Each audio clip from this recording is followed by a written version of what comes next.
What if I told you that sometimes the person who makes you feel the safest is also the one the world judges the most? What if I told you that love doesn't always look the way society says it should? 25 and 50. Some people see numbers, some people see red flags. But what if it's real love? Or what if it's emotional attachment disguised as love? Today on Real Love, Real Life, we're having the real conversation most people are afraid to have. And trust me, by the end of this video, you might see your own relationship differently. So stay with me until the end.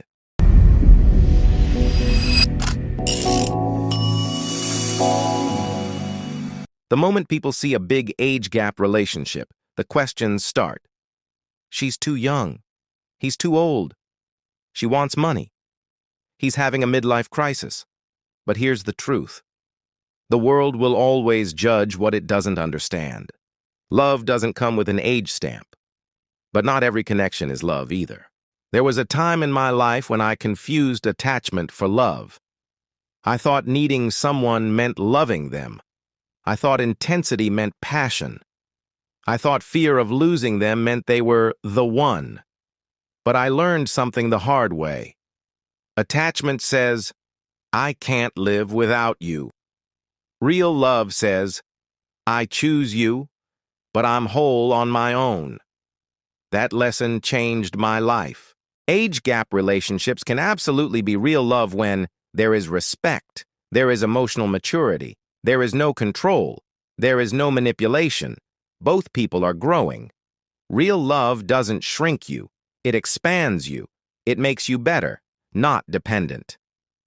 Now let's be honest. Sometimes it's not love. Sometimes it's security, validation, trauma bonding. Fear of being alone, a need for protection, a need to feel chosen. And there's no shame in admitting that, because awareness is the beginning of healing. Love isn't about age. It's about alignment. It's about how you feel when you're alone at night. Do you feel safe?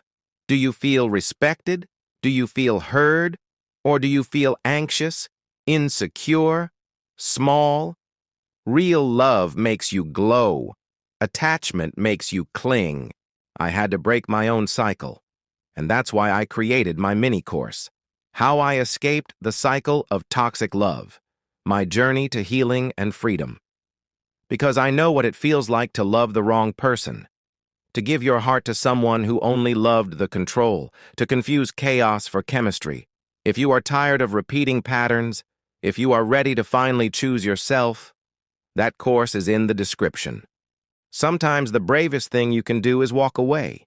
Not because you don't love them, but because you finally love yourself more. And if you haven't seen it yet, go watch my video, How to Stop Loving the Wrong People and Finally Choose You, my true story.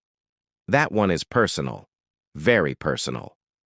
This channel, Real Love, Real Life, is not just content, it's a safe space. If you are dealing with relationship confusion, if you feel unheard, if you need someone to talk to, I'm offering one-on-one sessions. You can message me on Instagram, you send me your situation, and I will respond with a personal voice message giving you my honest advice and solution. The link is in the description. You don't have to figure this out alone. And starting now, every video, I will be doing shout-outs to one subscriber who likes, comments, shares, watches all the way through, and stays active in the comments. And for my yearly loyal subscribers, I'll be giving a big shout-out and free access to my mini-course. Yes, free. Because loyalty deserves appreciation. So let me ask you again. 25 and 50. Is it love or attachment? Here's the real question. Do you feel empowered in your relationship or dependent? Because love should never feel like survival. It should feel like growth. If this message spoke to you, like this video, comment your thoughts below. I read them. Subscribe to Real Love, Real Life, and hit that notification bell so you never miss an upload. Because we are healing, we are growing, and we are choosing better. Follow me on Instagram, TikTok, my blog, and don't forget to check out my mini course, How I Escaped the Cycle of Toxic Love, My Journey to Healing and Freedom. Your healing journey might start today. Age doesn't define love, but emotional maturity does. Love should feel peaceful, not chaotic. And if you've been loving the wrong people, maybe this is your season to finally choose you. I'll see you in the next video. They said it wouldn't last. They said she was too young. They said he was too old. They said it wasn't love. It was convenience, fantasy, or attachment. But sometimes, the world only sees numbers. 25 and 50. Two numbers that made people whisper. Two numbers that made people judge. But behind those numbers were two hearts. And this is their story. Amara was 25 years old, soft-spoken, dreamy, romantic. She believed in love, not the fairy tale kind, but the kind where two people choose each other daily. But her past relationships had been storms. Men her age who weren't ready. Men who loved attention more than commitment. Men who confused intensity with intimacy. She was tired. Not tired of love, but tired of loving the wrong people. Daniel was 50, divorced, mature, quiet strength in his eyes. Life had shaped him. He had known success. He had known heartbreak. He had learned patience. He wasn't looking for someone to complete him. He was looking for peace. When they met. It wasn't dramatic. No fireworks, no chaos. Just conversation. Deep conversation. The kind where silence feels comfortable. The kind where you feel seen. Daniel listened to Amara in a way no one ever had. Not to respond, but to understand. And Amara saw in Daniel something rare. Emotional safety. But the world didn't see that. The world saw 25 and 50. Her friends said, "He's too old. What do you even have in common?" His peers said, "She's too young. She'll leave you."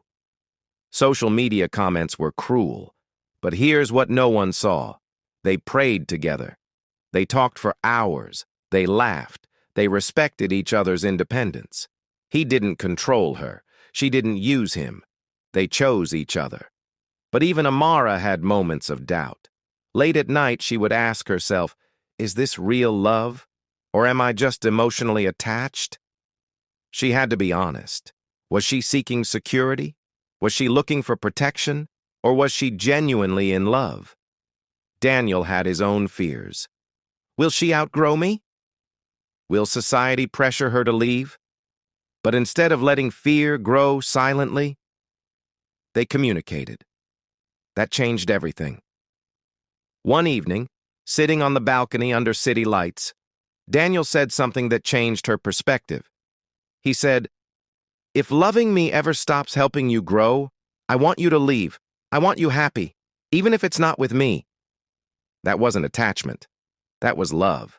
Because attachment says, stay. I need you. Love says, stay, but only if it makes you better. That night, Amara realized something. Love isn't measured by years. It's measured by maturity. Amara started thriving. She built her business. She gained confidence. She healed old wounds. Daniel supported her dreams, not because she was young, but because he respected her. And Daniel, he felt alive again, not because she made him younger, but because she brought joy, not chaos. They weren't perfect, but they were peaceful. Moral of the story: love is not about age. It's about alignment. It's about whether someone makes you smaller or stronger. It's about whether you feel safe or controlled. It's about whether you are growing or shrinking. Age gap relationships can be love. They can also be attachment. The difference? Power, intent, emotional maturity, and honesty. To my people watching this, stop letting society define your happiness, but also be honest with yourself. Ask yourself, am I choosing this person from wholeness or from fear?